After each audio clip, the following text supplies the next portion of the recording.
একো নাই, হ'ব একো নাই। সকলোৰে প্ৰতি কথাকেইটা কোৱাৰ আগত মোৰ সকলোৰে প্ৰতি এটা বিনম্ৰ অনুৰোধ, সকলো যিহেতু আমি একেই তেজ বংশৰ মানুহ, গতিকে কাজিয়া কৰাতকৈ আমি যুক্তিৰে তৰ্ক কৰোঁ। আৰু প্ৰথম কথা, মাতৃক সান্তনা দিছিলে, আপোনালোকৰ মনত পাপ আছে, সেইকাৰণে পাপ ভাৱে আপোনালোকে চাইছে, সেইকাৰণে পাপ ভাৱে চাইছে। নেতা যেনেকুৱা কেদাৰো তেনেকুৱা লম্পট নেকি? আচলতে চব মই সকলোৰে পিছুৱাই যাওক, যুক্তি তৰ্ক কৰিব পাৰে, সকলো পিছুৱাই যাওক, প্লিজ প্লিজ, আজি ইয়াত কেৱল যে ৰাজনৈতিক দলৰ ব্যক্তিসকল আছে তেনেকুৱা নহয়, বিভিন্ন দল সংগঠন, অৰাজনৈতিক দল সংগঠনৰ ব্যক্তি আছে, নিৰপেক্ষ ব্যক্তি আছে। আপোনালোক আটাইকে DY 365ৰ এই বিশেষ অনুষ্ঠান দ্য গ্ৰেট ইলেকশ্যন ডিবেট 2026লৈ স্বাগতম জনাইছোঁ, সকলোকে স্বাগতম জনাইছোঁ। আৰু আমাৰ লগত সন্মুখত চাৰিগৰাকী ব্যক্তি আছে। ভাস্কৰ বৰগোহাঁই, আটাচুৰ সাধাৰণ সম্পাদক, আমাৰ লগত হোমেন গগৈ আছে, কংগ্ৰেছৰ ডিমৌ ব্লকৰ তেখেত এগৰাকী বিষয়ববীয়া, TN প্ৰাণ আছে ৰাইজৰ দলৰ, আৰু মনোজ বৰঠাকুৰ আছে। মনোজ দাক সকলোৱে চিনি পায়।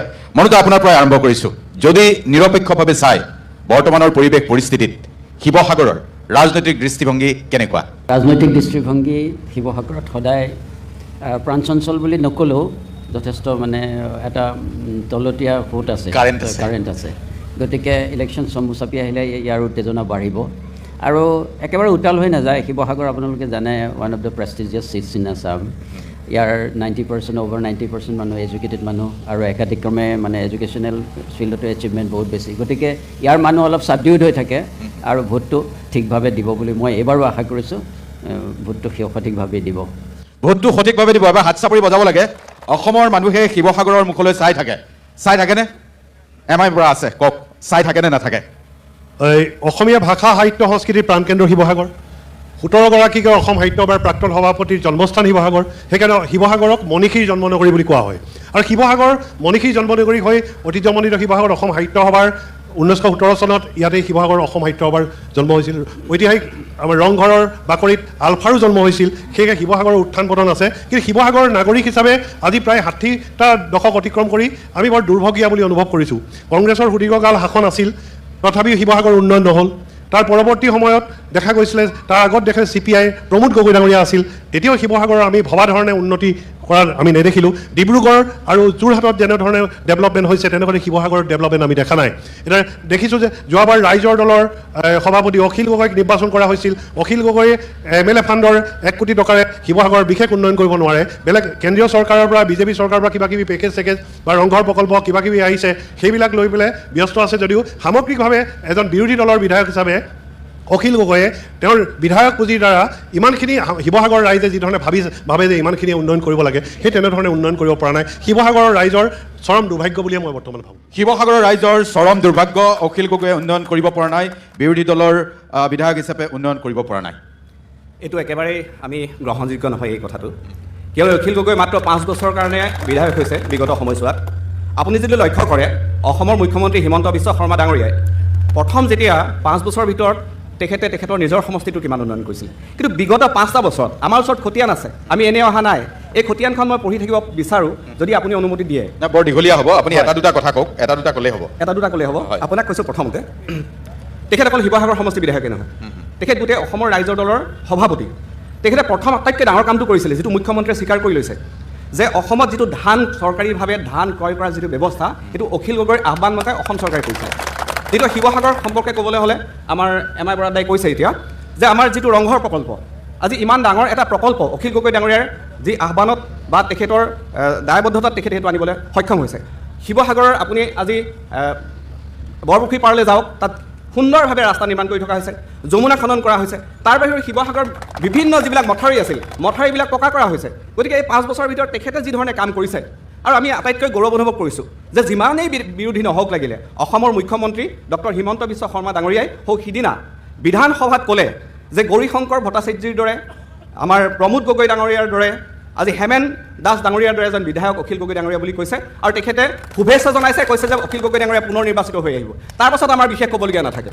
ঠিক আছে। এই কথাবোৰ আচলতে মুখ্যমন্ত্ৰীয়ে বহু সময়ত অখিল গগৈ সম্পৰ্কত কথা কৈছে, মই নকওঁ। মই কংগ্ৰেছৰ প্ৰতিনিধি আমাৰ হোমেন গগৈক সুধিব খুজিছোঁ। মূল কথাটো হ'ল যে কংগ্ৰেছৰ দখলত শিৱসাগৰ সমষ্টি বহু সময় ধৰি আছে, আৰু এইবাৰ যদি মিত্ৰতা হয়, ৰাইজৰ দলক আসনখন এৰি দিব। ক'ৰবাত কোনোবাখিনিত কংগ্ৰেছে অলপমান আঘাত পাব নেকি এই কথাটোত?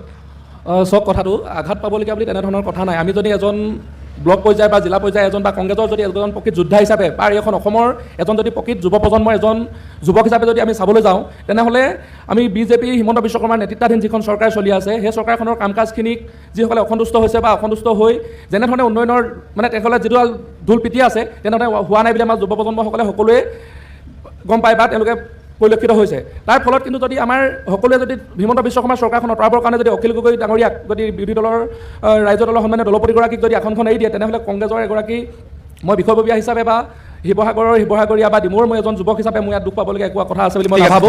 ধন্যবাদ খুব সুন্দৰ কথা কৈছে। মই আপোনাৰ ওচৰলৈ আহিছোঁ ক্ষমা কৰিব ভাস্কৰ বৰগোহাঁই। শিৱসাগৰৰ সামগ্ৰিক উন্নয়নত অখিল গগৈ পাছ কৰিছে নে প্ৰথম বিভাগ পাইছে নে ডিষ্টিংশ্যন পাইছে? পাছ কৰিছে বা ফেইল কৰিছে বুলি আমি ক'ব নোৱাৰিম, যিহেতু তেওঁ বিৰোধী আসনত আছে। কিন্তু কেতিয়াবা ভয় হয়, আচলতে আমি যেতিয়াৰ পৰা দেখি আহিছোঁ শিৱসাগৰৰ এটা নিয়ম আছে যে এজন ব্যক্তিক যেতিয়া বিধায়ক পতা হয় তেওঁ কামৰ খতিয়ান লোৱাতকৈ শিৱসাগৰৰ মানুহে বহু সময়ত আচলতে যদিও আমি স্বাভিমানী শিৱসাগৰীয়া হিচাপে আচলতে আমি গৌৰৱবোধ কৰি কেতিয়াবা কওঁ, কিন্তু আমি বহু সময়ত আচলতে নিৰ্বাচনৰ সময়ত আমি যেন কেতিয়াবা আৱেগক বেছি প্ৰশ্ৰয় দি আচলতে তেনেকুৱা হয়। কাৰণ আমি দেখিছোঁ যে প্ৰমোদ গগৈক একেৰাহে 3বাৰৰ বাবে আচলতে শাসনত বহুৱাইছিলে ৰাইজে, আৰু 15 বছৰ শাসনত বহুৱাৰ পাছত মানুহখিনিয়ে উপলব্ধি কৰিছিলে যে 15টা বছৰ আমি একোৱেই নাপালোঁ। আৰু তাৰ পাছত কংগ্ৰেছৰ চৰকাৰ আহিল আৰু কংগ্ৰেছৰ যিজন বিধায়ক ইয়াৰ পৰা নিৰ্বাচিত কৰিছিলে তেওঁ একেৰাহে 4বাৰৰ বাবে অৰ্থাৎ 20 বছৰৰ কাৰণে তেওঁক নিৰ্বাচন কৰিলে। আৰু 20 বছৰৰ পাছত মানুহখিনিয়ে উপলব্ধি কৰিলে যে আচলতে আমি যোৱা 20 বছৰত শাসনত থকা এজন বিধায়ক পোৱাৰ পিছতো আমি বিশেষ একো নাপালোঁ। আৰু এতিয়া যোৱা 5টা বছৰ অখিল গগৈ ডাঙৰীয়াই বিৰোধী আসনত থাকি আচলতে ইয়াত বিধায়ক হৈছে। আৰু এনেকুৱা আচলতে হ'বগৈ নালাগে যে আৰু 15টামান বছৰৰ পাছত ৰাইজে উপলব্ধি কৰক যে শিৱসাগৰ মানে আচলতে আমি এই 15টা বছৰ একোৱেই নাপালোঁ দেখোন। গতিকে মই এটা কথাই ক'ব বিচাৰোঁ যে আচলতে ভোটৰ বিপৰীতে ইতিহাস সৃষ্টি কৰিবলৈ গৈ শিৱসাগৰৰ সমষ্টিবাসী ৰাইজ কেতিয়াবা যাতে ইতিহাস নহয়, সেইটো আচলতে সেই শংকাটোত আমি ভুগোঁ। গতিকে আমি আশা ৰাখিম আগন্তুক দিনত শিৱসাগৰৰ পৰা যোনেই প্ৰতিনিধিত্ব কৰি জনপ্ৰতিনিধি হিচাপে নিৰ্বাচিত নহওক, শিৱসাগৰবাসী ৰাইজৰ যাতে আশাবিলাক পূৰণ কৰিবলৈ তেওঁ সক্ষম হয়। কাৰণ এতিয়াও বহু এনেকুৱা বিষয় আছে যিবিলাকত আচলতে শিৱসাগৰবাসী ৰাইজে কোনো ধৰণৰ মনঃপূত এটা উত্তৰ পাবলৈ সক্ষম হোৱা নাই। আমি জানিব বিচাৰিম অখিল গগৈ নহয় জানিব আপোনালোকে বিচৰা নাই, বিকল্প কোন হ'ব? অখিল গগৈৰ বিকল্প শিৱসাগৰত আজিৰ দিনটোত কোন আছে? কংগ্ৰেছে ক'লে যে তেখেতসকলে যিহেতু চিটটো এৰি দিব, গতিকে দ্বিতীয় আহিল বিজেপিটো এতিয়া জানিব পাৰিছে 14জনমান মানুহ হৈছে। বাতৰি কাকত যিটো কথা ওলাইছে যে 10জন বহি পেলাই আলোচনা কৰিছে যে এই 10জনৰ ভিতৰত কাৰোবাক দিলে আমি তেওঁলোকক সমৰ্থন কৰিম, আৰু যদি তাৰ বাহিৰৰ কাৰোবাক দিয়ে তেতিয়াহ'লে তেওঁলোকে দলৰ পৰা আচলতে আমি যিহেতু ৰাজনৈতিক ব্যক্তি নহয়, গতিকে এটা দলৰ পৰা কিমানজন ব্যক্তিয়ে টিকট বিচাৰিছে সেইটো আচলতে আমাৰ আমি তাত দৃষ্টি নিক্ষেপ কৰিব লাগে বিশেষ কিবা আছে বুলি আমাৰ ৰাজনৈতিক হিচাপে আমাৰ কথা নহয়। সেইটো দলে নিৰ্বাচন কৰিব, 14জন 15জন 20জনো হয়তো তেওঁলোকে বিচাৰি পায় বা আপোনালোকৰ দলৰ পৰা কোনোবাই বিচাৰি পায়। তাত দলে কাক টিকেট দিছে সেইটো দলৰ কথা, আৰু সেই ব্যক্তিজনক আচলতে শিৱসাগৰবাসী ৰাইজে কেনেকৈ গ্ৰহণ কৰিছে সেইটো ৰাইজৰ কথা। গতিকে ইয়াত বিকল্প নাই বুলি আচলতে কোনো কথা থাকিব নোৱাৰে আচলতে ৰাজনীতিত। গতিকে মই ভাবোঁ যিহেতু অখিল গগৈ ডাঙৰীয়াই শিৱসাগৰ জিলাৰ এজন বাহিৰৰ ব্যক্তি, বেলেগ এখন জিলাৰ পৰা অহাৰ পিছতো ইয়াত আচলতে তেওঁ ইয়াত প্ৰতিনিধিত্ব কৰি তেওঁ জনপ্ৰতিনিধি হিচাপে নিৰ্বাচিত হৈছে। গতিকে তেখেতক ৰাইজে ইয়াৰ যোৱাবাৰ গ্ৰহণ কৰি তেওঁলোকক পঠিয়াই দিছে। গতিকে পৰৱৰ্তী সময়ত অন্য এজন ব্যক্তি যে শিৱসাগৰবাসী ৰাইজে নিৰ্বাচন নকৰিব তেনেধৰণৰ আচলতে কোনো কথা থাকিব নোৱাৰে। এইকাৰণে মই এটা কথা ক'ব বিচাৰোঁ। হোমেন গগৈ এক মিনিট ভণ্টিজনীয়ে ক'ব খুজিছে, ঠিক আছে। প্ৰথমবাৰ কোনোবা এগৰাকী ভণ্টিয়ে ক'ব খুজিছে। দাদা বহি দিয়ক, দাদা বহি দিয়ক।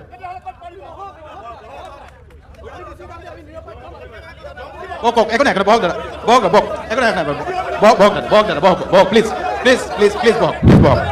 বহক প্লিজ।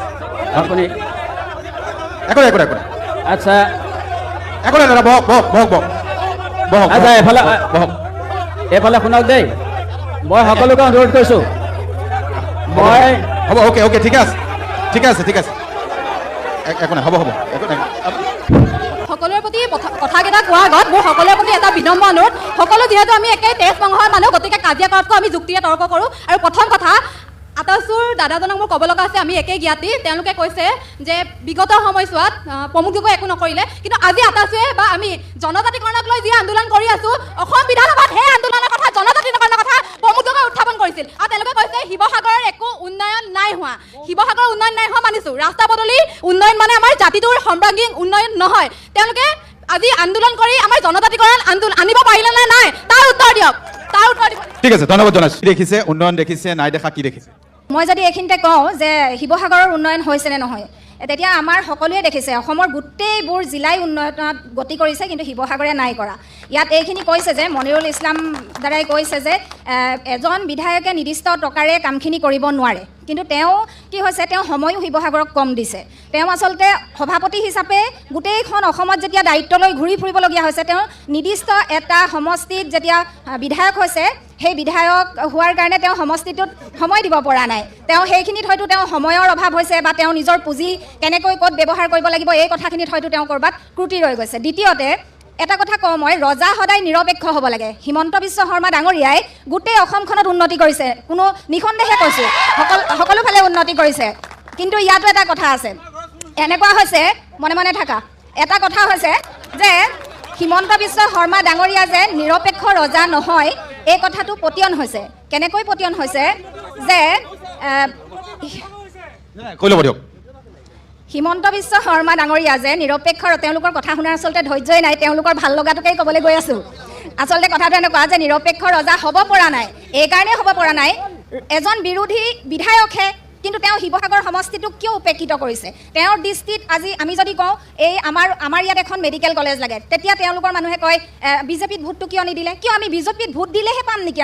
আমাৰ যোনখিনি প্ৰাপ্য আমি বিজেপিত ভোট দিলেহে পাম নেকি? আমি যদি কওঁ আজি আমাক ইয়াত এটা ভাল ৰেল ষ্টেচন লাগে, আমাক এটা এয়াৰপৰ্ট লাগে, আমাৰ অসমৰ আটাইতকৈ ডাঙৰ এটা উদ্যোগ আমাৰ ONGC নিচিনা এটা প্ৰতিষ্ঠান ইয়াত আছে, অথচ আমাৰ ONGC মানুহে ইয়াৰ পৰা 3500 টকা ভাড়া দি ডিব্ৰুগড় এয়াৰপৰ্টলৈ যাবলগীয়া হয়। ইয়াত এটা এয়াৰপৰ্ট কিয় নাই? আমি সেই এয়াৰপৰ্ট বিচৰাৰ আমাৰ অধিকাৰ আছে। এজন ৰজা হিচাপে তেওঁ আমাক যোনখিনি বেছিক বস্তু দিব লাগে সেইখিনি দিয়াৰ পৰা কিন্তু তেওঁ ব্যৰ্থ হৈছে, আৰু তেওঁলোকে মাত্ৰ বিধায়ক যে বিৰোধী এই কথাটো কৈ থাকিলে আচলতে হেৰি নহয়। আৰু তৃতীয়তে এটা কথা কওঁ দাদা, এতিয়া কৈছে যে মুখ্যমন্ত্ৰী ডাঙৰীয়াই বিৰোধী বিধায়ক হিচাপে অখিল গগৈক যিখিনি কথাত তেওঁলোকে মানে সমৰ্থন জনাইছে বা ভাল বিধায়ক বুলি কৈছে, তেওঁলোকে সুখী হৈছে কথাটোত। ইয়াতে আমাৰ এটা সন্দেহ হৈছে যে ক'ৰবাত অখিল গগৈ ডাঙৰীয়াই কংগ্ৰেছৰ কাৰণে অকণমান চিন্তাৰ কাৰণ হৈ পৰিছে নেকি, বা ক'ৰবাত বিজেপিৰ লগত তেওঁলোকৰ অকণমান ভাল বুজাবুজি হৈছে নেকি, আমাৰ মনৰ ভাৱ এইটো।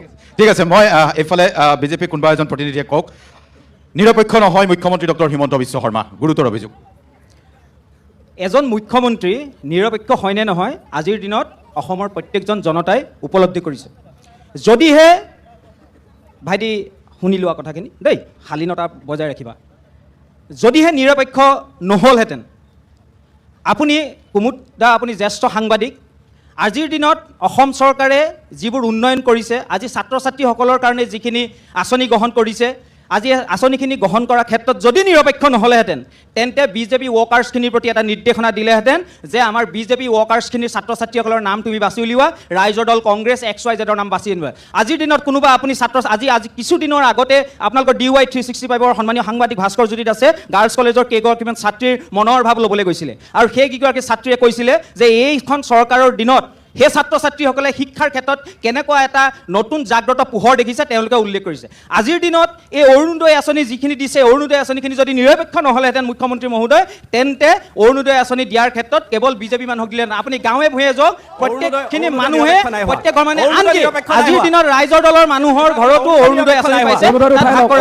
দ্বিতীয় কথাই গ'ল নিৰপেক্ষতাৰ কথা কৈছে, নিৰপেক্ষতাৰ কথা কৈছে। যদি মুখ্যমন্ত্ৰী মহোদয়ে নিৰপেক্ষ নহ'লেহেঁতেন, তেন্তে এই শিৱসাগৰৰ যিসমূহ ৰাস্তা ঘাট বনাবৰ কাৰণে যিসমূহ পুঁজি ইয়াত যোগান ধৰিছে সেইখিনি হয়তো নহ'লহেঁতেন। আজি ৰংঘৰৰ প্ৰজেক্টটোৰ কথা মই এইখিনিতে এটা কুমুটা কৈ থৈ যাওঁ। অলপ দেৰিৰ আগতে ৰাইজৰ দলৰ সন্মানীয় প্ৰতিনিধিজনে ক'লে ৰংঘৰৰ প্ৰজেক্টটোক লৈ পেলাই এষাৰ কথা কৈছে। আপুনি দেখিছেনে লোকৰ পিঠাৰে বিহু পতা মানুহ এইসকলে। কাৰণ ৰংঘৰৰ প্ৰজেক্টটো এতিয়াৰ মুখ্যমন্ত্ৰী হিমন্ত বিশ্ব শৰ্মা যেতিয়া ইয়াত বিত্তমন্ত্ৰী আছিলে পূৰ্বৰ চৰকাৰৰ দিনত, সেই তেতিয়াৰ দিনতে মুখ্যমন্ত্ৰী মহোদয় ৰংঘৰ প্ৰজেক্টৰ সেই নক্সা আমাক দেখুৱাইছিলে, আৰু তাৰ পৰৱৰ্তী পৰ্যায়ত আজি ৰংঘৰ প্ৰজেক্টে এই পৰ্যায়ৰ ভুল কথা। আৰু আজিৰ দিনত শিৱসাগৰ মেডিকেল কলেজখন নহ'লে ডিমৌলে গুচি গ'ল, কি কাৰণে জানেনে? মেডিকেল কলেজৰ কাৰণে ইয়াৰ বিধায়কজনৰ অকৰ্মণ্যতাৰ কাৰণে আজি সুশান্ত বৰগোহাঁইৰ নিচিনা কৰ্মদক্ষ বিধায়কে ডিমৌলে লৈ যাব পাৰিলে। ইয়াত ফটাঢোল বজাই লাভ নাই। আৰু TN প্ৰাণ ডাঙৰীয়া, আজি কিছুদিনৰ আগতে আপোনাৰ নিজৰ খড়গপুৰত স্থিতি আছিলে, আপোনাৰ নিজৰ স্থিতিটো ঠিক কৰি লওক, পাৰ্চনেল কৰিব নালাগে। ঠিক আছে, এজনে কওক। বিজেপিৰ প্ৰবক্তাজনে প্ৰথমতে আৰম্ভ কৰিলে ছাত্ৰ ছাত্ৰীৰ বিষয়ে, শিক্ষাৰ বিষয়ে। দুদিনমানৰ আগৰ এটা ভিডিঅ' আপোনালোকে পাইছেনে নাই নাজানো। বিধানসভাত মুখ্যমন্ত্ৰী হিমন্ত বিশ্ব শৰ্মা ডাঙৰীয়াই কৈ দিলে যে এখন LP স্কুলত 2জনতকৈ ওপৰত শিক্ষক নিযুক্তি দিবলৈ পইচা নাই চৰকাৰ। এইটো হ'ল উন্নয়নৰ ফুপুলা স্বৰূপ। যদি আপোনাৰ ল'ৰা ছোৱালীক সৰুকালতে ঠিক কৰিব নোৱাৰে, সেই ল'ৰা ছোৱালীক ডাঙৰ হ'লে কি বনাব আপুনি ভাবি চাওক। ঠিক আছে, ঠিক আছে। মই মনোজ দা, এইখিনি শুনাৰ পিছত মই আপোনাৰ পৰা সুধিব খুজিছোঁ, নিৰপেক্ষ ব্যক্তি হিচাপে পেনেলত আছে কাৰণে, ব্যৰ্থ নে পাছ নে ডিষ্টিংশ্যন কি পালে এবাৰ কওক আপোনালোকৰ বিধায়কে? নহয়, এটা কথা মই আপোনাক প্ৰথমতে কৈছোঁ, মানুহৰ এক্সপেক্টেশ্যনছটো সদায় বহুত বেছি থাকে, আৰু শিৱসাগৰবাসীৰ এক্সপেক্টেশ্যনতে কাম কৰিবলৈ সেই মানুহজন অলপ ব্যতিক্ৰমী ব্যক্তি হ'ব লাগিব। পলিটিকেল শ্ৰুডনেছৰ লগতে তেওঁ অলপ আধুনিক বা দূৰদৃষ্টি বহুত বেলেগ ধৰণৰ হ'ব লাগিব। গতিকে শিৱসাগৰে একো নাই পোৱা যে সেইটো একেবাৰে ঠিক। একেবাৰে শিৱসাগৰে আজিলৈকে শিৱসাগৰ গোটেই অসমৰ সমষ্টিবিলাক এগৰাকী মানুহে কৈয়ে গৈছে এটাতকৈ কম ডেভেলপ টাউন। লাহে লাহে ই গ্ৰেজুৱেলি এটা ৰূপ লৈছে, ভৱিষ্যতে হয়তো কিন্তু আমি বেছি আশা কৰোঁ, আমি বহুত বেলেগ ধৰণৰ এটা ব্যতিক্ৰমী ব্যক্তিত্ব আশা কৰোঁ, যি বেলেগ ধৰণে কাম কৰিব পাৰিব সকলোকে লৈ। গতিকে সেইটো মই সকলোকে এটা কথা সুধিছোঁ আপোনালোকক, প্ৰতিটো দলকে, শিৱসাগৰৰ উন্নয়ন আপোনালোকে কোনোবাই ৰাইজৰ দল কৰিছে, কোনোবাই বিজেপি কৰিছে, কোনোবাই কংগ্ৰেছ কৰিছে, বা কোনোবা অৰাজনৈতিক ব্যক্তি আছে, অৰাজনৈতিক সংগঠন কৰিছে, সকলোৱেতো শিৱসাগৰৰ উন্নয়ন বিচাৰে নে নিবিচাৰে? যদি বিচাৰে এবাৰ জোৰকৈ হাত চাপৰি বজাই দিয়ক, যিয়ে বিধায়ক হয় শিৱসাগৰৰ উন্নয়ন কৰিবলৈ এইবাৰ বাধ্য থাকিব লাগিব। কি কয় দাদা? আমি ইতিহাসক লৈ শিৱসাগৰ সমষ্টিৰ ৰাইজে বহুত গৌৰৱ কৰিলোঁ। আমাৰ শিৱদৌল আছে, তলাতল ঘৰ আছে, ৰংঘৰ আছে, ইত্যাদি ইত্যাদি বহুত আছে। কিন্তু আপুনি অতীজৰ পৰা চাওক, আজি আমি যেতিয়াৰ পৰা ভোট দিছোঁ বৰ্তমান সময় পৰ্যন্ত এনেকুৱা এজন বিধায়ক আমি নাপালোঁ যি ইতিহাস সৃষ্টি কৰিব পাৰিলে। আজিলৈকে কোনো এজন বিধায়কে ইতিহাস সৃষ্টি কৰিব নোৱাৰিলে। আমি সদায় সুতৰ বিপৰীতে গৈছোঁ। মই এটা কথাই জানো, যি চৰকাৰ নহওক, যি দলে নহওক, প্ৰথম কথা শিৱসাগৰ সমষ্টিৰ উন্নয়ন লাগে। আৰু সুতৰ বিপৰীতে আজি তাৰিখত গৈ লাভ নাই। আমি য'ত চৰকাৰ গঠন হয় তাকে আমি শিৱসাগৰ সমষ্টিয়ে শিৱসাগৰৰ উন্নয়নৰ কাৰণে আমি সহমত প্ৰকাশ কৰিব লাগে, মোৰ দৃষ্টিভংগী। দ্বিতীয় কথা, আজি যোৰহাট চক, আজি আপোনালোকে বিজেপি বুলি ক'ব পাৰে, যি ক'ব পাৰে, মই উন্নয়নৰ পক্ষত আছোঁ। আজি যোৰহাট চক, যোৰহাটৰ উন্নয়নৰ কাৰণে সকলো দল সংগঠন ৰাজনৈতিক দল এক। আমাৰ শিৱসাগৰত কি কংগ্ৰেছৰ দিনত কি কৰিলে? এজনে উন্নয়ন বিচাৰে, এজনে উন্নয়ন নিবিচাৰে। 2 নম্বৰ কথা, মই বিজেপিৰ কথা ক'বলৈ গৈছোঁ। ৰ'ব, এজনে কওক। তেখেতলোকে উন্নয়ন আৰু উন্নয়নৰ নামত ঢাক ঢোল বজাব বিচাৰিছে। সেই বিজেপি চৰকাৰখনে আমি ক'ব বিচাৰিছোঁ, যেতিয়া 21ত আমগুৰিলৈ হিমন্ত বিশ্ব শৰ্মা আহিছিলে, আমগুৰিখনত উন্নয়নৰ একে ফুপুলা স্বৰূপ দেখুৱাই থৈ গৈছিলে। এটা দুখৰ কথা, যেতিয়া আমগুৰি সমষ্টিটো কৰ্তন কৰিলে তেতিয়া নিভুকা চামৰ হৈ থাকিলে অসম গণ পৰিষদ দলৰ যিজন বিধায়ক প্ৰদীপ হাজৰিকা আৰু বিজেপি দলৰ কৰ্মকৰ্তাসকল। তেতিয়া মাত মাতিলে, অখিল গগৈয়ে মাত মাতিলে, আৰু অখিল গগৈয়ে কৈছিলে আমগুৰি সমষ্টি ৰখাব লাগে। তেতিয়া তেওঁলোকৰ চকু ক'ত আছিল? আমগুৰিত কৈ গ'ল 200খন বিচনাযুক্ত এখন চিকিৎসালয় বনাব লাগিব। সেই 200খন বিচনাযুক্ত চিকিৎসালয় ক'ত গ'ল? আজি সেই সংগঠনৰ নেতাই নিজৰ মূৰত গোলাকালি মাৰিবলৈ বাধ্য হৈছে। গতিকে এটা কথা স্পষ্ট। ঠিক আছে, এক মিনিট কওক। যদি কংগ্ৰেছৰ দিনত যদি উন্নতি নাই হোৱা, 2001 চনৰ আগত, আজি আপুনি যিটো অনুষ্ঠান যিটো সময়ত ইয়াত অনুষ্ঠিত কৰিছিলে, 2001 চনৰ আগত তেখেতে এই অনুষ্ঠানটো ইয়াত পাৰিলেহেঁতেনে? সেই সময়ত আমি ঘৰৰ পৰা ওলাই আহোঁতে এইটো সময়ত মোৰ মা দেউতাই অন্ততঃ নপঠিয়ালে। এনেকুৱা এটা অন্ধকাৰ যুগ আছিল। আৰু শিৱসাগৰত যেতিয়া কংগ্ৰেছ দল আছিল, কংগ্ৰেছে উন্নতি কৰিছে। আজি আপোনালোকে চাওক, ৰাজীৱ গান্ধী পেট্ৰলিয়াম ইনষ্টিটিউটৰ পৰা আদি কৰি সমগ্ৰ শিৱসাগৰ ৰাস্তা পথৰ পৰা উন্নতি কৰি সমগ্ৰ মথাউৰিসমূহ চাওক আপোনালোকে, সকলো পকীকৰণ কাম কংগ্ৰেছৰ দিনত হৈছে। গতিকে তেওঁলোকে এটা এজেণ্ডা লৈ আহে, আৰু এই এজেণ্ডা তেওঁলোকে নাগৰিক হিচাপে লৈ আহে, কিন্তু তেওঁলোকে আচল কথাটো নকয়। কংগ্ৰেছৰ দিনত যি সম্পত্তি গোটাইছিলে বিজেপিৰ দিনত বিকিব পাৰিছে, কংগ্ৰেছে গোটাই দিয়ে। ঠিক আছে, উত্তৰটো লৈ লৈছোঁ। কোনে ক'ব? আপোনালোকক কোনোবা এজনে কওক। বিজেপিৰ বিৰুদ্ধে অভিযোগ আছে। ভাৰতখনৰ কাৰণে, কেৱল অসমৰ কাৰণে নহয়, কংগ্ৰেছৰ দিনত প্ৰথম কথা হ'ল, কংগ্ৰেছৰ দিনত যিবোৰ আঁচনি ঘোষণা হয়, সেই আঁচনিসমূহ যদি গান্ধী পৰিয়ালৰ নামত উৎসৰ্গিত নহয়, তেন্তে সেই আঁচনি প্ৰতিষ্ঠা নহয়। আৰু এই ৰাজীৱ গান্ধী পেট্ৰলিয়াম ইনষ্টিটিউট যিটো ইয়াত প্ৰতিষ্ঠা কৰিছিলে কংগ্ৰেছৰ দিনত, সেই সময়ত বীৰাপ্পা মৈলীয়ে আহি পেলাই ইয়াত আধাৰশিলা কৰিলে, এটা ঘৰৰ খুঁটা বনাই পেলাই থৈ গুচি গ'ল। তাৰপিছত সেইখন ৰাজীৱ গান্ধী ভাড়াঘৰত চলি থাকিলে। আৰু সেই সময়ত যিসকল ল'ৰা ছোৱালীয়ে তাৰপৰা পঢ়িলে, তেওঁলোকে যিসমূহ চাৰ্টিফিকেট লৈ গুচি গ'ল, সেই ল'ৰা ছোৱালীসমূহে ক'তো চাকৰি নাপায়, কাৰণ এইখন এফিলেটেড আছিলে। তাৰ পৰৱৰ্তী পৰ্যায়ত যেতিয়া সাংসদ তপন কুমাৰ গগৈ আছিলে, স্মৃতি ইৰাণীৰ লগত কথা পাতি পেলাই সেই ইনষ্টিটিউটখনে এফিলেটেশ্যন আনিলে, আৰু এতিয়া সেইখনৰ স্থায়ীভাৱে কাম আৰম্ভ হ'ল। আৰু এতিয়া তাৰ পৰা যিসকল ছাত্ৰ ছাত্ৰীয়ে চাৰ্টিফিকেট লৈ ডিপ্ল'মা লৈ ওলাইছে, তেওঁলোকে এতিয়াহে সঁচা অৰ্থত চাকৰি পাবলৈ সক্ষম হৈছে। ধন্যবাদ জনাইছোঁ। কাগজ দেখুৱাই আছিল, কি দেখুৱাই আছে আপুনি কওকচোন? মই দল নহয়, মই কৃষক মুক্তি সংগ্ৰাম সমিতি, মানে বিভিন্ন পক্ষক চাইছোঁ।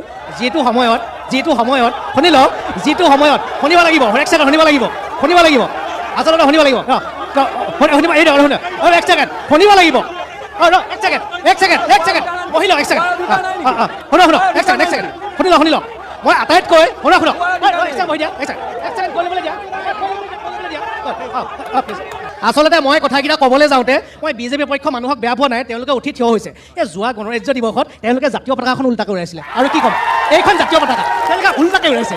তাৰ এনে মানসিকতাৰ মানুহে, এনে বিজেপিৰ মানুহে ঢাক ঢোল বজাবলৈ আহে, মিছা কথা ক'বলৈ আহে, এই জাতীয় পতাকাখন উল্টাকৈ উৰাই নেকি আপোনালোকে কওক। এইখন জাতীয় পতাকা আপোনালোকে চাই লওক, এইখন ফটো এইখন। আৰু দ্বিতীয় কথাটো হ'ল যে অখিল গগৈ ডাঙৰীয়াই কি কৰিছে কি নকৰিছে এওঁলোকে গাই আছে। কংগ্ৰেছৰ দিনত কিবা আবণ্টন হৈছিলে, বিজেপি চৰকাৰ আছে, মুখ্যমন্ত্ৰীয়ে দিছে, এনেকুৱা ধৰণৰ তেওঁলোকে কথা কৈ আছে। গোটেই কথাটো হ'ল যে যিটো সময়ত শুনি লওক, যিটো সময়ত অখিল গগৈ ডাঙৰীয়া শিৱসাগৰৰ বিধায়ক হ'ল, তাৰপিছত আমাৰ ইয়াত সকলো প্ৰকল্প যমুনা খননৰ পৰা আদি কৰি সকলো কিয় হ'ল, তেওঁ কিয় আজৰি আনি পেলাই বিধানৰ পৰা, এইবিলাক তেওঁলোকে স্বীকাৰ নকৰে কিয়? আৰু আপোনালোকে চাওক, আপুনি এক মিনিট, আৰু আপোনালোকে এটা বস্তু চাওক, আমাৰ ছাত্ৰ ছাত্ৰীয়ে নহয়, আমাৰ ছাত্ৰ ছাত্ৰীয়ে আৰু মুখ্যমন্ত্ৰীৰ পত্নী স্কুল চাওক, আমাৰ ছাত্ৰ ছাত্ৰীয়ে একেটা কোঠাতে মুখ্যমন্ত্ৰী হিমন্ত বিশ্ব শৰ্মা দিয়া হৈছে, এইবিলাক দেখিছে। আৰু শিৱসাগৰৰ 10খনকৈ স্কুল কৰ্তন কৰিলে, তেতিয়া এই বিজেপিৰ ভক্তসকল ক'ত আছিল আপোনালোকে মোক নিজেই কওকচোন। ঠিক আছে। এতিয়া মই এটা প্ৰশ্ন সুধিব বিচাৰোঁ, মই এজন স্বাভিমানী শিৱসাগৰীয়া হিচাপে মই এটা প্ৰশ্ন সুধিব বিচাৰোঁ। এই স্বাভিমানী শিৱসাগৰীয়াই এগৰাকী আই মাতৃৰ চকুলো সহিব নোৱাৰি অখিল গগৈ ডাঙৰীয়াক বিধায়ক বনাই পঠালে, আৰু এই স্বাভিমানী শিৱসাগৰীয়াই আজিৰ তাৰিখত কওকচোন, এই যে অবৈধ যি উচ্ছেদ হৈ আছে, সেই উচ্ছেদ কিন্তু আমাৰ প্ৰতিজন শিৱসাগৰীয়াক সমৰ্থন কৰেনে? প্ৰতিজন শিৱসাগৰীয়াক সমৰ্থন কৰেনে? যদি কৰে, সেই উচ্ছেদৰ সেই অবৈধ মানুহৰ লগত আমাৰ এই অখিল গগৈ ডাঙৰীয়াই যে চুমা খাই থাকে, সেই বস্তুটো আমাৰ শিৱসাগৰ হিচাপে আমি কষ্ট পাওঁ। যেতিয়া সেই বিধায়কে আমাৰ স্বাভিমানীৰ ভোট লয়, যে সেই বিদেশীৰ ওচৰত গৈ কাষত থিয় হয়, তেতিয়া আমি শিৱসাগৰ হিচাপে বহুত কষ্ট পাওঁ। উচ্ছেদ হৈছিলে, উচ্ছেদত হোৱা মানুহবিলাক ক'লৈ গ'ল, তাৰ হিচাপ এটা আমাৰ বিজেপি সন্মানীয় বিষয়বিভাগসকলে দিব পাৰিব নেকি? তাত থকা মানুহবিলাক ক'ত গ'ল, তাৰ হিচাপ এটা দিব পাৰিব নেকি? ঠিক আছে, এক মিনিট। 71ৰ কথা ক'বলৈ যোৱা নাই, মই কৈছোঁ যে বিদেশী কথা ক'বলৈ যোৱা নাই, মই কৈছোঁ যে যি দেখি অবৈধ মানুহে মাটি দখল কৰি আছে, কোনখিনি মানুহ অবৈধ মানুহখিনিৰ হিচাপ এটা দিব লাগে। অবৈধ কোনখিনি? ভিত্তিবৰ্ষটো কি? অবৈধ কেনেকৈ হ'ব পাৰে? অবৈধ আপোনালোকৰ ওচৰত কি যুক্তি আছে? অবৈধ সেই মানুহখিনি কিয় নাগৰিক অবৈধ থাকে নেকি? যদি তেওঁলোকে 71 চন মানে, যদি ৰাইজৰ দলে 71 চন মানে, তেন্তে 71 চনৰ পিছত অহা যিসকল পমুৱা মুছলমান, সেইসকলক ৰক্ষাবেক্ষণ দিবলৈ গৈছে, সেইসকলক সান্তনা দিয়াৰ নামত চুমা খাবলৈ গৈছে, সেইসকলক চুমা দিয়াৰ জাতীয় ৰাজ্য পালন কৰিবলৈ গৈছে, জ্ঞান একেবাৰেই নাই। ঠিক আছে।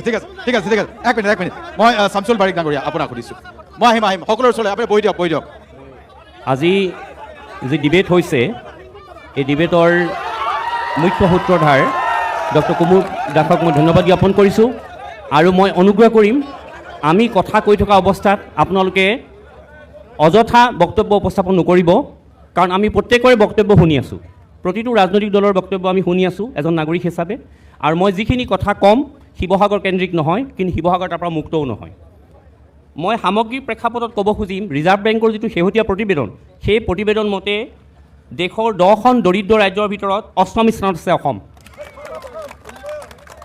এতিয়া উচ্ছেদৰ কথা যিটো কোৱা হৈছে, উচ্ছেদ কৰি উজনিৰ পৰা নামনিলৈ, নামনিৰ পৰা উজনিলৈ মানুহ অনা নিয়া কৰা হৈছে, কিন্তু এই উচ্ছেদিত লোকসকলক কিয় আমি অবৈধ নাগৰিক বুলি চিনাক্ত কৰিব পৰা নাই? আমাৰ যিটো জনমূৰি আয়, অসমৰ জনমূৰি আয় আজিৰ তাৰিখত 1315 টকা, দেশৰ 20খন ৰাজ্যৰ ভিতৰৰ 19 নম্বৰত আছে। এখন ঋণগ্ৰস্ত ৰাজ্য, কেগৰ যিটো প্ৰতিবেদন এইটো প্ৰমাণ কৰিছে যে আৰু ঋণ ল'ব নালাগে। আমাৰ নিবনুৱাৰ সংস্থাপনৰ কথা কোৱা হৈছে, হয় বহু নিবনুৱাই চাকৰি পাইছে, এইটো আমি স্বীকাৰ কৰিম, কিন্তু তেওঁলোকে কি আঁচনি আধাৰত পাইছে? এতিয়া যিমানবিলাক নিয়োগ হ'ল চব NPS আৰু UPSৰ আণ্ডাৰত হৈছে, তাৰমানে তেওঁলোকৰ চাকৰি কোনো ভৰসা নাই, তেওঁলোকৰ পেঞ্চন নাই, OPSলৈ নিয়া হোৱা নাই। 2021 চনৰ, এইটো আমাৰ তথ্য নহয়, গভৰ্ণমেণ্টৰ নিজৰ তথ্য, 2021 চনত অসমত নিবনুৱা আছিলে 1,37,765 গৰাকী, 2022ত 9,83,093 গৰাকী, 7 গুণ বৃদ্ধি হৈছে। মাহে 1.5 লাখকৈ নিবনুৱা বাঢ়ি গৈছে অসমত, আপোনালোকে যদি পৰিসংখ্যা চায়, আৰু 1.5 লাখ নিবনুৱা বঢ়া অৱস্থাত 2 লাখ নিয়োগ হৈছে চাকৰি, প্ৰশাসন হয়নে বাৰু? এইটো প্ৰশাসনৰ বাবে অন্য একো হ'ব নোৱাৰে। শিক্ষাৰ কথা কোৱা হৈছে, শৈক্ষিক উন্নতি আমাৰ কি হ'ল? শিৱসাগৰৰ কথাই মই কৈছোঁ, শৈক্ষিক উন্নতি কি হ'ল? শিৱসাগৰত এখন BEd কলেজ নাই, শিৱসাগৰত এখন ল কলেজ নাই। আমি ঐতিহ্যকে সদায় চিঞৰোঁ, প্ৰত্যেকে চিঞৰি আছোঁ ঐতিহ্য। কিহৰ ঐতিহ্য? ঐতিহ্যৰ যদি ৰূপান্তৰ নহয়, আমি কেইটামান কীৰ্তিচিহ্ন চাই থাকিলে ঐতিহ্য নুবুজাই নহয়, আমাৰ ৰূপান্তৰ হ'ব লাগিব। আধুনিক প্ৰেক্ষাপটত আমি কিমান অগ্ৰগতি লাভ কৰিছোঁ, শৈক্ষিক দিশত আমাৰ আধুনিকীকৰণ হৈছে নাই শিৱসাগৰত? শিৱসাগৰত শিক্ষিত এখন জিলা হিচাপে পৰিগণিত কৰিব পাৰিছোঁ নে নাই? বানপানী গৰাখহনীয়াৰ নামত বানপানী গৰাখহনীয়াৰ পৰা আমি শিৱসাগৰ মুক্ত নহয়। বানপীড়িত অঞ্চল আমাৰ ইয়াতো আছে। আপোনালোকে যদি চাই এই গত 5টা বছৰত কেন্দ্ৰই ৰাজ্যক দিলে 294.37 কোটি টকা, কৰ্ণাটকে পাইছে 7,420 কোটি টকা, উৰিষ্যাই পাইছে 4,635.82 কোটি টকা, হিমাচল প্ৰদেশে পাইছে 962.51 কোটি টকা। গোটেই ৰাজ্যবোৰৰ মই আপোনালোকক হিচাপ নিদিওঁ। যদি আমি নাগালেণ্ডৰ ওচৰলৈ যাওঁ, নাগালেণ্ডে পাইছে 481.15 কোটি টকা, য'ত অসমে পাইছে 294.37 কোটি টকা। কিয় অসমৰ মুখ্যমন্ত্ৰীয়ে ডাবল ইঞ্জিন চৰকাৰ থকা অৱস্থাত কিয় আনিব নোৱাৰিলে? মই নাগৰিক হিচাপে প্ৰশ্ন কৰিছোঁ, মই কোনো দলৰ নহয়, মোৰ নাগৰিক হিচাপে প্ৰশ্ন এইটো। বাইদেউ আপোনালোকে বহি আছে, পিছত ক'ব, আমাক একো নুসুধিলে। উন্নয়ন হৈছে নাই হোৱা কোনে ক'ব? উন্নয়ন হৈছে নে নাই হোৱা কোনে ক'ব? আপুনি হওক। হয়, উন্নয়নৰ কথা কৈছে বিধায়কজনে আপোনালোকৰ মিডিয়াতেই কৈছিলে যে শিৱসাগৰবাসীয়ে মোক শিৱসাগৰ উন্নয়ন কৰিবলৈ যি কোৱা নাই, মোক জেলৰ পৰা ওলাবলৈ ক'লে। সেইজন মানুহে কি উন্নয়ন কৰিব? প্ৰথম কথা শুনি লওক, শুনিবলৈ ধৈৰ্য নাথাকিলে নাহিব। আপোনালোকে ইয়াৰ আগতো টকশ্বত দেখোঁ কেৱল অভদ্ৰামি কয়। শুনি লওক, মই কোৱা কথা নহয়, আপোনালোকৰ বিধায়কে কোৱা কথা। দ্বিতীয়তে কৈছিলে যেতিয়া বিধায়ক হৈ তেওঁ জেলৰ পৰা ওলাই আহিছিলে, ৰংঘৰৰ মুখৰ আগত আপোনালোকৰ মুখৰ আগতে কৈছিলে যে আপোনালোকৰ সন্মুখতে কৈছিলে যে মোৰ কাষত কোনো ঠিকাদাৰ থাকিব নোৱাৰিব।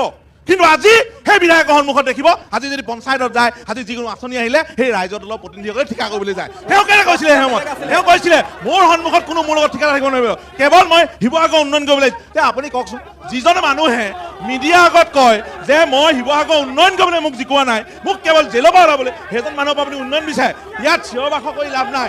এনি টাইম যিকোনো সময়তে মুখ্যমন্ত্ৰী গালি পায়, আৰু যেতিয়া মুখ্যমন্ত্ৰীৰ ওচৰলৈ যায় নেচ পেলাই মুখ্যমন্ত্ৰীৰ ওচৰলৈ যায় আৰু মুখ্যমন্ত্ৰীৰ লগত কথা পাতে।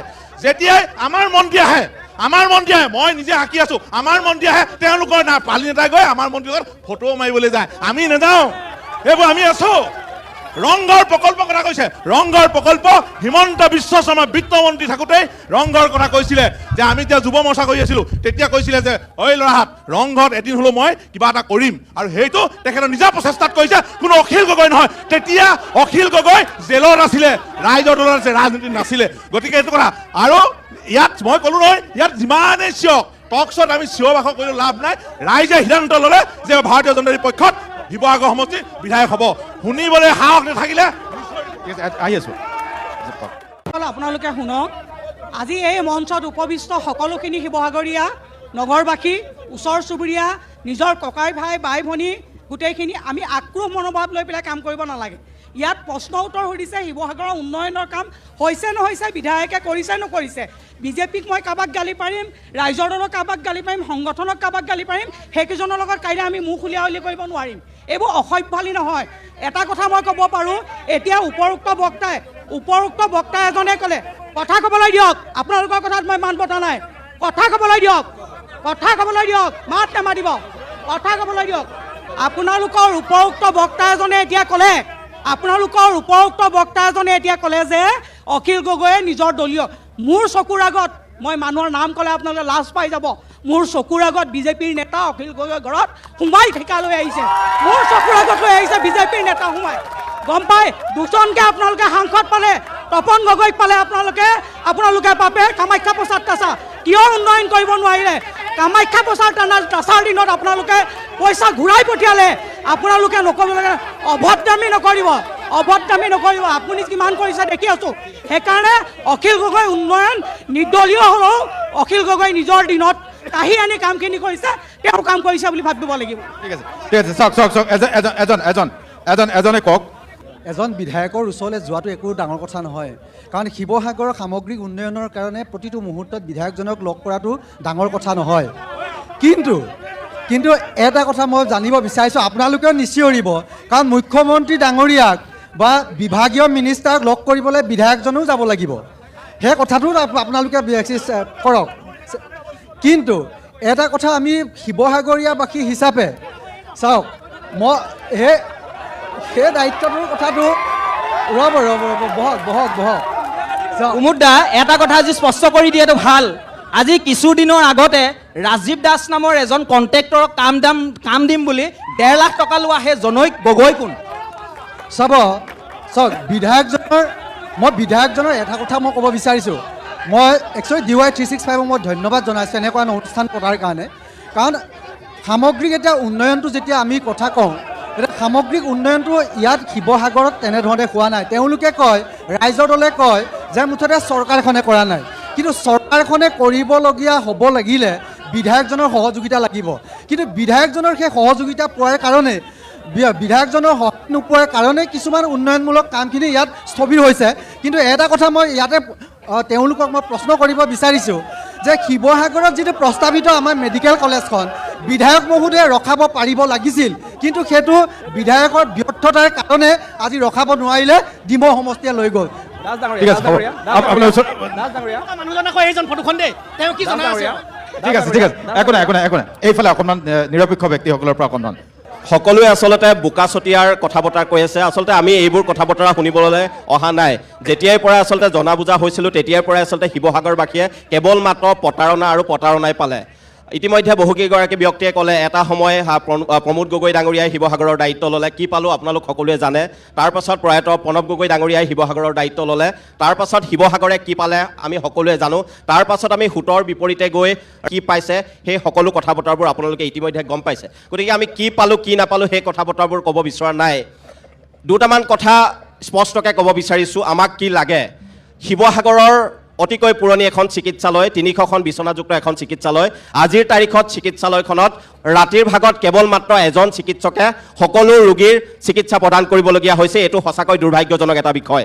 আমি চিকিৎসালয়খনত দুখীয়া দৰিদ্ৰ মানুহে চিকিৎসাৰ কাৰণে যায়, গতিকে জীৱনৰ সেইসকল লোকৰ আচলতে জীৱনৰ লগত হেতালি খেলি থকা হৈছে। কাৰ ভুলৰ কাৰণে বা কোনে চিকিৎসালয়খনৰ উন্নত কৰিব পৰা নাই সেই ব্যৱস্থা ৰাইজলৈ এৰিলোঁ। আৰু এটা কথা ক'ম, শিৱসাগৰত বহুকেইটা আচলতে বাট পথ উন্নয়নৰ কথা বতৰা বিভিন্ন সময়ত কৈ আছে। তলাতল ঘৰৰ সন্মুখৰ ৰাস্তাটো আজিৰ তাৰিখত উন্নয়ন হোৱা নাই। আমি জানো সকলোৱে শিৱসাগৰখন যথেষ্ট সৰু এখন জিলা। শিৱসাগৰৰ যিখন ঐতিহ্য বহনকাৰী কেইটামান বছৰৰ পাছত 100টা বছৰ অতিক্ৰম কৰিব শিৱসাগৰৰ দিখৌ ব্ৰিজখন আৰু কেইবছৰমানৰ পাছত আচলতে কালৰ বুকুত নাইকিয়া হৈ যাব। দিখৌ নদীৰ ওপৰত থকা দিখৌ দলংখন আজিৰ তাৰিখত সংৰক্ষণ কৰাৰ ব্যৱস্থা কোনো এজনে কৰা নাই। সংৰক্ষণ কৰাৰ ব্যৱস্থা গ্ৰহণ কৰিব লাগে। আৰু এটা আমি কথা ক'ব বিচাৰিছোঁ, ঐতিহাসিক জয়সাগৰ পুখুৰীৰ পাৰত আজিৰ তাৰিখতো আচলতে বিভিন্ন ধৰণৰ অনৈতিক কাম কাজ সংঘটিত হৈ থাকে। গতিকে এই সকলো সমস্যাবোৰ সমাধান কৰাৰ কাৰণে সকলোৱে ব্যৱস্থা কৰক। অনাগত দিনত শিৱসাগৰবাসী ৰাইজলৈ আমি এটা আহ্বান জনাব বিচাৰিছোঁ, আমি সঁচাকৈ উন্নয়ন বিচাৰোঁ আৰু সকলোৱে উন্নয়নৰ পক্ষত থাকি শিৱসাগৰখনক আচলতে উজ্বলাই তোলাৰ ব্যৱস্থা গ্ৰহণ কৰিবলৈ আমি আহ্বান জনাইছোঁ। ধন্যবাদ জনাইছোঁ। আতাচু যেতিয়া ভাস্কৰাই যেতিয়া কথাটো কওঁতে তেখেতলোকে ক'লে যে মোৰ ইমান দুৰ্ভাগ্য, মই ভোট দি কাৰোবাক সদায় পেঞ্চন খাই থাকিবলৈ দিব লাগিব। মই MLA জিকাম, ইয়াৰ নহয়, কিন্তু মই সদায় তেখেতক দৰমহা পাই থাকিবলৈ দিম আৰু সদায় তেখেতক মই পেঞ্চন খাই থকা সুবিধাটো মোৰ দায়িত্ব লৈছোঁ। প্ৰথম কথা, TN পান ডাঙৰীয়া এটা কথা কৈছে, তেখেতে কৈছে যে মুখ্যমন্ত্ৰীয়ে সেইদিনাখন অখিল গগৈক কৈছে যে ভাল বিৰোধী বুলি কৈছে। তেখেতে পিছৰ কথাটো নুশুনিলে। মুখ্যমন্ত্ৰীয়ে কৈছে যে অখিল গগৈক ভাল হ'বলৈ দিয়ক, যাতে মিয়া পিটিটো কমাই দিয়ক, সেইটো তেখেতে নাই শুনা। আৰু এটা কথা মই আপোনাক আজি প্ৰশ্ন কৰিম, আপোনালোকে যিমান হৈ লগাইছে, যেতিয়া অখিল গগৈ জিকিছিলে তেতিয়া কিন্তু প্ৰথম চিডুল কাষ্টৰ মানুহক জালিয়া বুলি কৈছিলে আৰু মাপো খুজিছিলে, কিন্তু সেই সময়ত আপোনালোকে নিমাত হৈ থাকিলে। এতিয়া শিৱসাগৰ সমষ্টিত 27টা পঞ্চায়তত 38,000 চিডুল কাষ্ট ভোট আছে আৰু 33টা ৱাৰ্ড মেম্বাৰ আছে, কিন্তু আপোনালোকৰ দলৰ এটা ৱাৰ্ড মেম্বাৰ জিকাব পৰা নাই। কি কাৰণে? এটা জাতিক যেতিয়া নিশকতীয়া হিচাপে, এটা জাতিক যেতিয়া জালিয়া হিচাপে হাঁহিবলৈ যেতিয়া আপোনালোকে সক্ষম হৈছিলে, তাৰ কাৰণে আপোনালোকৰ বিধায়কে মাত খুজিবলৈ বাধ্য হৈছিলে। আৰু এটা কথা মই আপোনালোকক কৈ দিছোঁ যে বিগত সময়খিনিত বহু ভাল পঢ়া ল'ৰা ছোৱালীয়ে নিজৰ জীৱন ধ্বংস কৰিলে। আজি ল'ৰা ছোৱালীয়ে এটকা উৎকৃষ্ট নিদিয়াকৈ চাকৰি পাবলৈ সক্ষম হৈছে। আপুনি যদি চাই শিৱসাগৰ সমষ্টিটোত আমি বোকাত সোমাই তুলিত সোমাই আছোঁ, কিন্তু তাৰ বাদে যিবোৰ সমষ্টি আছে চবেই উন্নয়ন হৈছে, কিন্তু শিৱসাগৰ আজিও পিছ পৰি আছে। মই 2012 চনত 60,000 টকা দিয়াৰ পিছতো চাকৰি নাই পোৱা। বহু মানুহ এতিয়াও নিবনুৱা হৈছে, চাকৰি নাপালে। এতিয়া যিয়ে উন্নয়ন কৰিছে তেখেতলোকে পক্ষপাতি লোৱাটোৱে ভাল। অকল চিঞৰ-বাখৰ কৰি শিৱসাগৰৰ আহিব, অকল চিঞৰ-বাখৰ কৰিব, বহু বাহিৰৰ মানুহ লৈ আনিব, অকল গুণ্ডাগিৰি কৰিব, গুণ্ডাগিৰি কৰি অকল সেইটোৱে ক'ব আমি অসমৰ হৈ কাম কৰিছোঁ। অসমৰ কাৰণে কাম কৰিবলৈ সুবিধা দিয়া নাই, শিৱসাগৰৰ কাম কৰিবলৈ সুবিধা দিছোঁ। মই ভোট দিছোঁ, আমি ভোট দিছোঁ, শিৱসাগৰীয়ে ভোট দিছে, শিৱসাগৰৰ উন্নয়নৰ কাৰণে ভোট দিছে। কমুদ্ৰা, মই আৰু এটা কথা ক'ব বিচাৰিছোঁ, আজি অসমৰ যি উন্নয়নৰ যাত্ৰা হৈছে তাৰ শিৱসাগৰৰ বিধায়কজনে তাৰ ইমান তিলমাত্ৰ এটা কাম কৰা নাই। তেখেতলোকে কৈছে অকল হৈ যোৱা কামৰ ফটোখন মাৰি অকল ফেচবুকত দিছে। তেওঁ কৈছে যে মই বনাইছোঁ। ঠিক আছে, উত্তৰটো লৈ লৈছোঁ। কোনোবা এজনে কওক। প্ৰথম কথাটো হ'ল শিৱসাগৰৰ বিধায়কজন বিৰোধী দলৰ বিধায়ক। এতিয়া যেতিয়া শিৱসাগৰত কিবা উন্নতি নহয় তেতিয়াহ'লে বিধায়কজনৰ ব্যৰ্থতা, আৰু যদি কিবা এটা কাম হয় তেতিয়াহ'লে কিন্তু চৰকাৰৰ কিন্তু এইটো সফলতা। এই কথাটো, এই নেৰেটিভটো আমাৰ ক'ৰবাত নহয় ক'ৰবাত বুজি পোৱাত অকণমান প্ৰব্লেম হয়। এতিয়া দ্বিতীয় কথাটো হ'ল কি যে অনুসূচিত জাতিটোৱে এই চৰকাৰখনৰ দিনত সৰ্বোচ্চখিনি হেৰুৱাইছে দাদা। অনুসূচিত জাতিটোৱে সৰ্বোচ্চখিনি এইকাৰণে আজিৰ তাৰিখতো অনুসূচিত জাতিৰ মানুহৰ হাতত ভূমিপট্টা নাই। আজিৰ তাৰিখতো অনুসূচিত জাতিৰ ঠাইবিলাকত বাট পথৰ উন্নয়ন নাই। মই কেৱল শিৱসাগৰৰ কথা কৈ থকা নাই। আজিৰ তাৰিখতো অনুসূচিত জাতিৰ বেকলগ পদসমূহ পূৰণ হোৱা নাই। ভুৱা জাতিগত প্ৰমাণপত্ৰই আজিৰ তাৰিখতো অনুসূচিত জাতিটোক কোঙা কৰি পেলাইছে।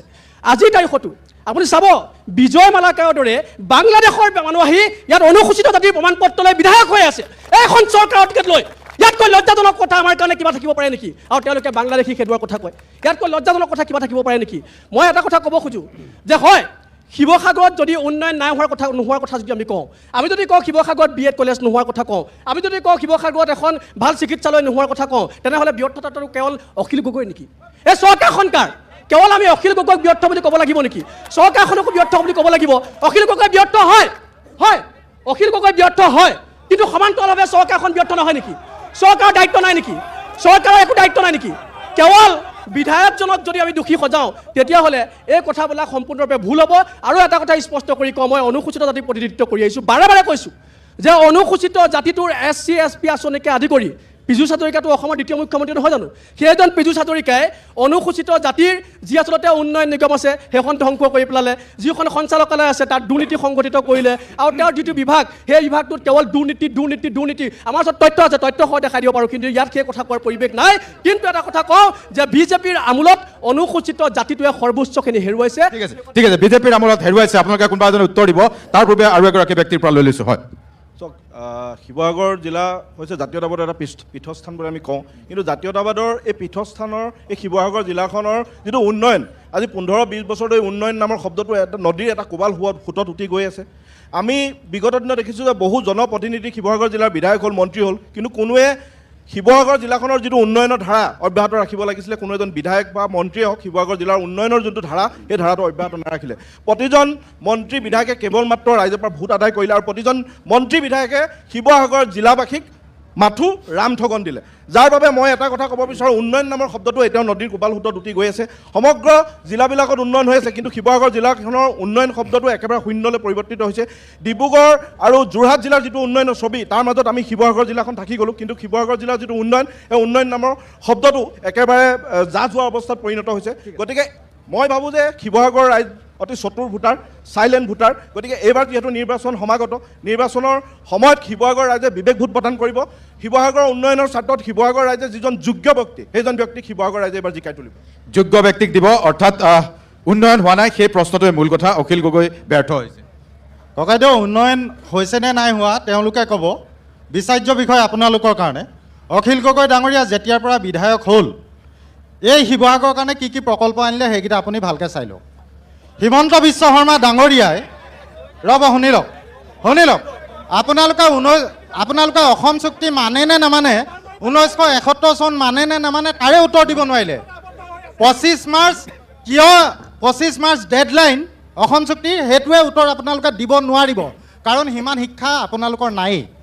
মই আপোনালোকক কৈছোঁ 2002 চনতে মই পঢ়ি শুনি চাকৰি পালোঁ এফৌজত। 1 টকা মই ঘোচ দিয়া নাই। আপুনি যদি 2019 চনত 60,000 টকা ঘোচ দিছে তেতিয়াহ'লে সেইটো আপোনাৰ দুখ, আপোনাৰ বিফলতা। দ্বিতীয় কথা, মই উন্নয়নৰ কথাটো কওঁ, কি কৈছে সেইটো চাওক। অসম মালাৰ অধীনত 2টাকৈ ৰাস্তা, 112 কোটি আৰু 102 কোটি, টোটেল 200 কোটি টকা, অসম মালাৰ প্ৰজেক্টৰ মাটি আনি দিছে, ৰাস্তা আনি দিছে। শুনক, জালিয়া ফালিয়া এইবোৰ কথা বাদ দিয়ক। ৰংঘৰ প্ৰকল্প কেৱল কোনোবা এজন ৰাজনৈতিক ব্যক্তিয়ে দাবী কৰিব পৰা বস্তু নহয়। এই শিৱসাগৰত বিভিন্ন দল সংগঠনৰ লগতে সদুতা হেমচন্দ্ৰ বিভিন্ন জনগোষ্ঠীয়ে বছৰ বছৰ ধৰি আন্দোলন কৰাৰ ফলশ্ৰুতিত এই প্ৰকল্পকেইটা আহিব।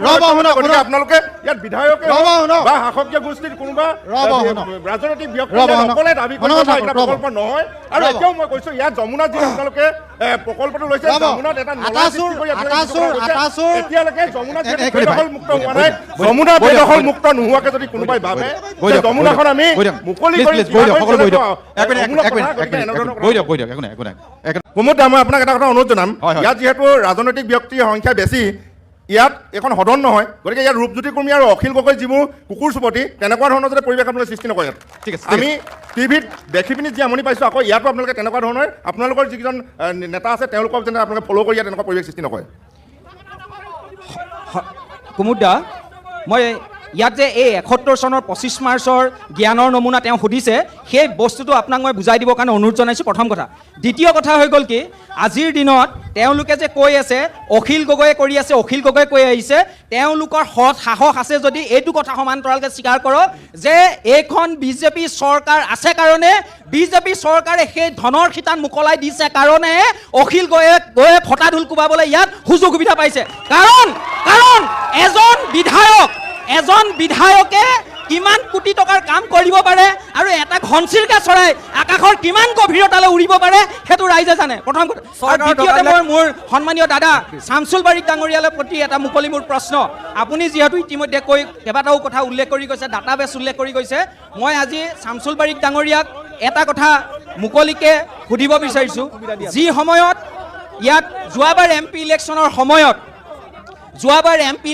সময়ত ইয়াত যেতিয়া টক শ্ব' হৈছিলে, সেই টক শ্ব'সমূহত আপুনি এজন নিৰপেক্ষ ব্যক্তি হিচাপে সেই সময়ত গৌৰৱ গগৈক ভোট দিব লাগে বুলি আপুনি মুকলিভাৱে কৈছিলে। এইকাৰণেই কৈছিলে যে গৌৰৱ গগৈয়ে সুন্দৰ ইংৰাজী আৰু হিন্দী ক'ব পাৰে।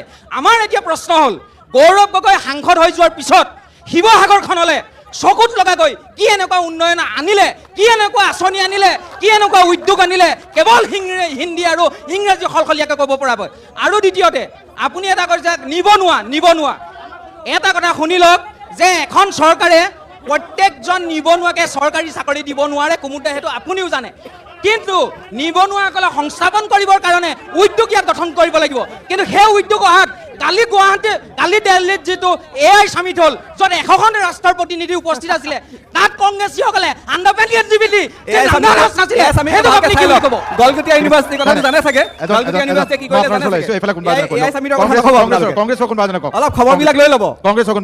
তেখেতে ক'লে যে গৌৰৱ গগৈ ডাঙৰীয়া কি ক'লে, আচলতে তেখেতে মই ভাবিছোঁ ভালকৈ অধ্যয়ন নকৰে চাগে।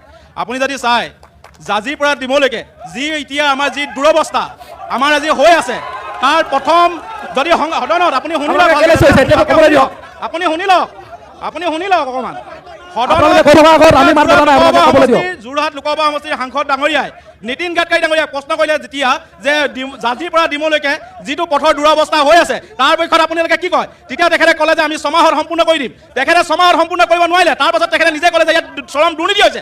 নীতিন গাডকাৰী ডাঙৰীয়াই নিজে সদনত কৈছে। তাৰ পাছত তেখেতে লোকসভা সমষ্টিৰ আমাৰ সন্মানীয় সাংসদ গৌৰৱ গগৈ ডাঙৰীয়াই প্ৰতিশ্ৰুতি দিছে যে 2 মাহৰ ভিতৰত মই পূৰণ কৰি দিম। আৰু আপোনালোকে চাই লওক, কৈ যাওক জাজিৰ পৰা ডিমলৈকে কি অৱস্থা হৈ আছে। আৰু এই কথা কোনে উত্থাপন কৰিছে সদনত? আপোনালোকে কেৱল হুলস্থুল কৰিবলৈ আপোনালোকৰ ভুৱা উন্নয়ন আমাক নালাগে। আপোনালোকে যোৱা 10 বছৰে কি উন্নয়ন কৰিলে ফটা ঢোল বজাই আছে। 10টা বছৰে যোৰহাট লোকসভা MP বিজেপিৰ আছিলে। কিন্তু আপোনালোকে কি কৰিলে? ভাল দিনৰ নামত আপোনালোকে মূল্য বৃদ্ধি কৰিলে, ভাল দিনৰ নামত আপোনালোকে ঔষধৰ দাম বৃদ্ধি কৰিলে, ভাল দিনৰ নামত আপোনালোকে গৰু চুৰ কৰিলে, ভাল দিনৰ নামত আপোনালোকে মাটি চুৰ কৰিলে, ভাল দিনৰ নামত আপোনালোকৰ মন্ত্ৰীয়ে ৰাজ সাহায্য লৈছে, আৰু ভাল দিনৰ নামত আপোনালোকৰ অশোক সিংঘাল ডাঙৰীয়াই তাত নিবনুৱা মানুহৰ মাটি কাঢ়িছে, ভাল দিনৰ নামত আপোনালোকে কাৰ্বি খিলঞ্জীয়া মানুহৰ চাইনিজ গো বেক ক'বলগীয়া হৈছে। ঠিক আছে শামছুল বাৰিক ডাঙৰীয়া আপোনাক এটা প্ৰশ্ন কৰিছিলে। প্ৰথমটো প্ৰশ্ন আছিলে যে কোৱা হৈছে যে যোৱাবাৰ লোকসভা নিৰ্বাচনৰ সময়ত যি ইয়াতে অনুষ্ঠান হৈছিলে, ডিবেট হৈছিলে, তাত মই গৌৰৱ গগৈক ভোট দিব লাগে বুলি কৈছিলোঁ। ইয়াৰ যদি তেওঁৰ ভিডিঅ' আছে, ভিডিঅ' ৰেকৰ্ডিংটো মই চাব খুজিম, কাৰণ তাত মই নাগৰিক হিচাপেহে মোৰ বিষয়টো উপস্থাপন কৰিছিলোঁ। গতিকে মই তেখেতৰ ওচৰত যদি ভিডিঅ' আছে, অডিঅ' আছে, তেখেতে প্লেচ কৰক, নহ'লে এই ধৰণে মোৰ ওপৰত আৰোপ কৰিব নালাগে। 2 নম্বৰটোলৈ আহোঁ।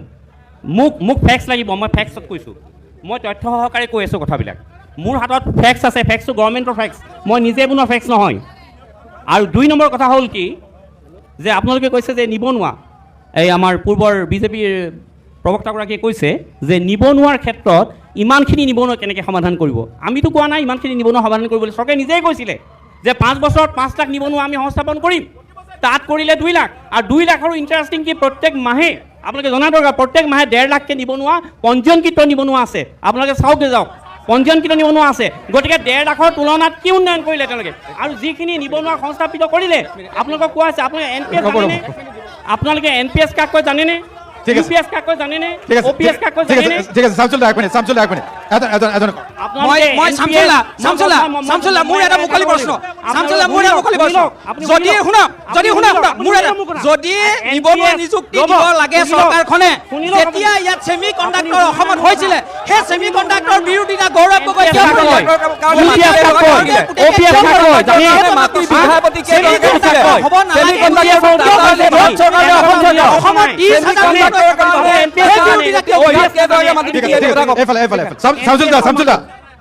শিৱসাগৰৰ এছপিজন OPS NPS ঠিক আছে শামছুল দা উত্তৰ দিব নালাগে হ'ব। আপোনালোকে ডিফাৰেঞ্চ নাজানে NPS OPS আৰু অসমত এতিয়া বৰ্তমান 3টা ভোটে খেদিছে। এটা হৈছে মিয়া 26ৰ নিৰ্বাচনী বৈতৰণি পাৰ কৰি দিয়া, আৰু ছেকেণ্ড হৈছে নিয়া কিবা ক'লে জেলত ভৰাই, আৰু তৃতীয়টো হৈছে গগৈ। তেওঁলোকক অখিল গগৈ ভোটে খেদিছে, লুৰিণজ্যোতি গগৈ ভোটে খেদিছে, গৌৰৱ গগৈ ভোটে খেদিছে। যিয়ে নহওক এই 3টা ভোটে বিজেপিক আগন্তুক নিৰ্বাচনত ধৰাশায়ী কৰিব।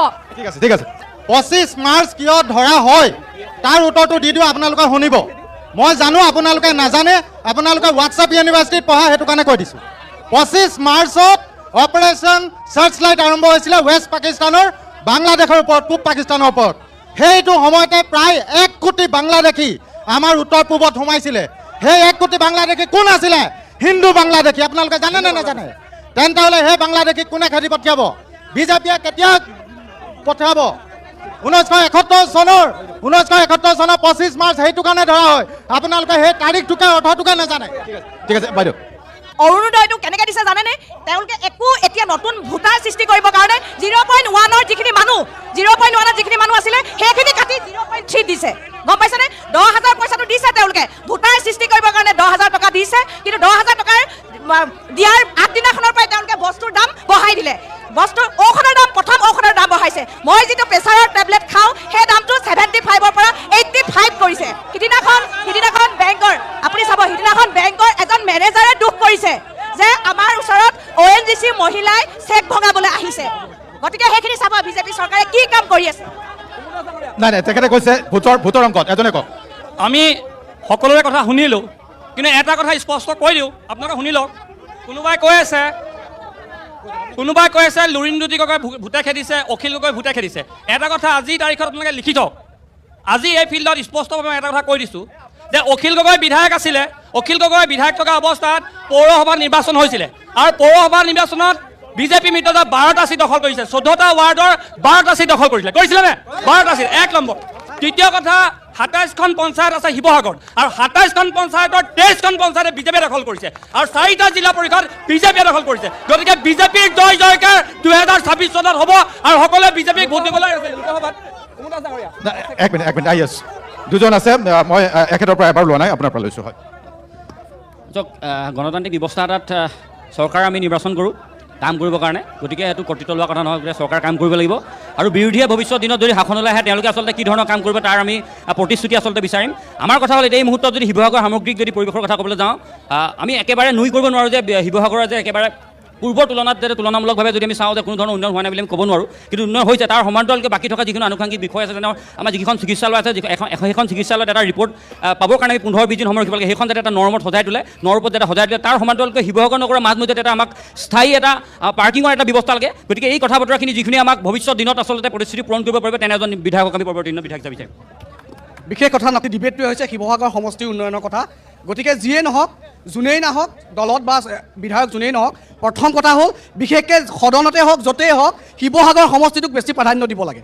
এতিয়া দেখা যায় যে আমাৰ বিধায়কজনে, মই কোনো কাৰো পক্ষত নাই দেই, মই একদম আগতেও কৈছোঁ, আমাৰ বিধায়কজনে কি কৰে, আমাৰ শিৱসাগৰ সমষ্টিটোৰ কথা যিমান পাতিব লাগে কিন্তু সদনৰ মজিয়াত গৈ বেলেগৰ কথা বেছিকৈ কয়। গতিকে আমাৰ শিৱসাগৰ উন্নয়ন ক'ত হ'ব? আপোনালোকে অলপ শুনক না, এইবিলাক আপোনালোকৰ ফটো আমি চাবলৈ আমি নাই অহা। আপোনালোকৰ এইবিলাক ফটো আমি চাবলৈ আমি নাই অহা। আপোনালোকে শুনক, শুনিব লাগিব। আপোনালোকৰ ফটো আমি চাবলৈ আমি নাই অহা। এতিয়া শুনক, আপোনালোকে যে কৈ আছে উন্নয়ন নাই কৰা, কংগ্ৰেছে আগতে উন্নয়ন নকৰিলে। এই ফিল্ডখন য'ত 1 আঁঠু ওপৰত এক আঁঠু ওপৰত বোকা হৈছিলে প্ৰণৱ গগৈ চাৰ দিনত এইখন হৈছে এই ফিল্ডখন এই বাউণ্ডেৰী এইবিলাক চব প্ৰণৱ গগৈ চাৰ দিনত হৈছে আপোনালোকে যিখন স্কুলত যিখন কলেজত যিখন ইউনিভাৰ্চিটিত পঢ়ি আহিছে ন কংগ্ৰেছ চৰকাৰৰ দিনত হোৱা আৰু আপোনালোকে কি কৰিছে জানে আপোনালোকে সকলো কংগ্ৰেছ চৰকাৰৰ দিনত যিবিলাক বনাইছিলে আপোনালোকে সকলোবিলাক বিক্ৰী কৰিছে এতিয়া আৰু কি আছে সম্পদ আৰু সম্পদ ভাৰতবৰ্ষত কি আছে আমি ক'বলৈ ভয় হৈছে কিজানি নৰেন্দ্ৰ মোদীয়ে বিকি দিয়ে বিদ্যালয়বিলাক বন্ধ কৰি পেলাই মদৰ দোকান খুলি আছে ধন্যবাদ জনাইছোঁ আমি সদ্যহতে আমি দেখি আছোঁ বিজেপিৰ যিসকল আমাৰ ইয়াতে ছাপৰ্টাৰ আছে তেওঁলোকে আমাৰ অখিল গগৈ ডাঙৰীয়া আৰু এগৰাকী মাতৃৰ যি ফটো দেখাই আছে সঁচাকৈ লজ্জাজনক তেওঁলোকৰ বাবে কিয়নো শুনক অখিল গগৈ ডাঙৰীয়াই যেতিয়া এটা ঘৰ উচ্ছেদ কৰাৰ পিছত এগৰাকী মাতৃক সান্তনা দিছিলে আপোনালোকৰ মনত পাপ আছে সেইকাৰণে পাপভাৱে আপোনালোকে চাইছে এইটো ছাবজেক্ট সকলোৱে এইটো ছাবজেক্টত মই কথা পাতিবলৈ অহা নাই এইটো প্লিজ এইটো নক'ব মুখ্যমন্ত্ৰীগৰাকীৰ লগত এগৰাকী যুৱতী ফটো প্ৰথমতে উলিয়াইছিলে কোনে এইটো প্লিজ উলিয়াব তেওঁলোকৰ নেতা যেনেকুৱা কেডাৰো তেনেকুৱা লম্পট নেকি আচলতে চাওক মই সকলোৰে প্ৰতি এটা বিনম্ৰ অনুৰোধ আপোনালোকে ইয়াত অনুষ্ঠানটো পাতিছে সমষ্টিৰ সামগ্ৰীৰ উন্নয়ন কিদৰে হ'ব আগন্তুক নিৰ্বাচনত কোন আমি প্ৰতিনিধি নিৰ্বাচন কৰিম কাৰ জৰিয়তে উন্নয়ন হ'ম আমি এতিয়া শিৱসাগৰ জিলাৰ বিভিন্ন গাঁৱে ভূঞে আমি ঘূৰিছোঁ আপুনি কুমুদা আপুনি আজিৰ দিনত সমগ্ৰ অসমত হয়তো এই টক শ্ব'টোৰ কাৰণে ঘূৰিছে আপুনি এটা কথা নিশ্চয় উপলব্ধি কৰিছে